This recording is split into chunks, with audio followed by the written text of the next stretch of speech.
Let me give you 3 examples why I say that the whole European Union and the whole North Atlantic community is super, super hypocritical on that.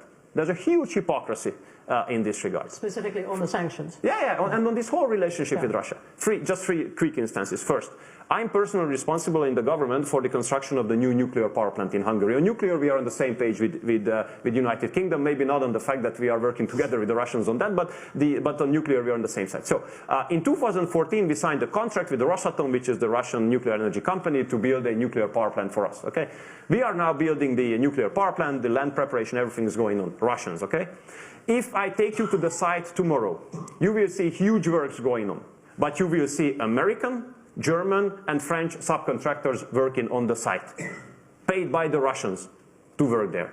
Okay, so this is my first point. Second point of mine. We have been under constant pressure not to work together with the Russians on nuclear energy, not to buy nuclear fuel from the Russians. I mean, if we don't buy nuclear fuel from the Russians, we have to shut down the nuclear power plants of ours, nuclear power plant, which currently covers 33% of the electricity demand of ours. Okay, stop buying nuclear fuel. Who was the #1 supplier of uranium of the United States last year? Russia. United States spent more than $1 billion on Russian uranium last year. Russia was the #1 uranium supplier of the United States last year, and they are putting pressure on us not to buy fuel from the Russians. Third point I want to make. Oil. The Western Europeans are so proud of themselves. We got rid of Russian oil.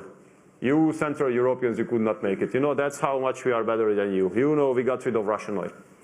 Share of Russian oil to India was below 1% before the war. Now it's very close to 40%. Before the war, Europe was not buying Indian oil. Now Europe is the #1 customer of Indian oil. Indian oil, okay? So, and since we are not buying it, I guess there are others in Europe who are buying it, and those must be those who say that they are not buying oil from Russia. So when it comes to cooperation with Russia, I understand it's very easy to say that, you know, Szijjártó is friend of Lavrov, Orban is meeting with Putin, you know, you Hungarians, you are, you know, traitors, you are the propagandists of Kremlin. Very easy to say. But when you look behind the scenes, you see that those who are accusing us, they are making much bigger business and much bigger deals with the Russians than we do. So, I mean, you have to look at facts. I understand politics is, you know, on many occasions about perceptions, ideologies, whatever. But if you look at the facts, then you find some surprises. But, you know, not everybody is, you know, ready enough, you know, to look after these facts. So that would be my answer on that. Hungary blocked, for a time, the EU's package of aid and support to Ukraine. It's gone through now. Will that happen again, do you think? No, I mean, this must be a mistake, sorry to say, with all my respect, because, we have not blocked any aid to Ukraine. We are just simply not delivering weapons. We are carrying out the largest humanitarian operation of the history of our country. So there's no blocked aid from our side. The only thing what we said, we do not deliver weapons. What the others do is their own responsibility. What we don't like is the sanction policy, because, I mean, again, whenever we discuss the sanction policy, and I'm brave enough to raise the question, what is the goal? And the goal is to push Russia on its knees and to push Russia stop the war. That was the goal 2 years ago, and my question is, okay, 2 years gone, was the sanction regime helpful in this regard? Is Russia on its knees, and is the war coming to an end? No.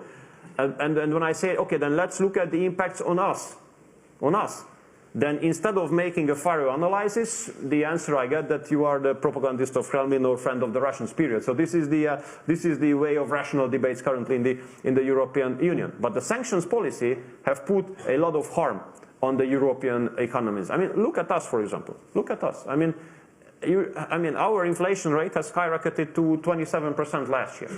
Last year we had to sacrifice in order to fight against inflation and bring down now it's 3.8. So it was 27%, not because of us, because of this environment. Our national energy bill has increased from 7 billion euros to 17 billion euros. You know, so it's a huge increase, 10 billion euros extra. I mean, if you put into consideration our GDP is like 5% of that. So that's why we do believe that some rationality should be part of the decision-making procedure of ours, even if I understand that in a war environment it's very complicated maybe to remain rational, but some rationality should be kept.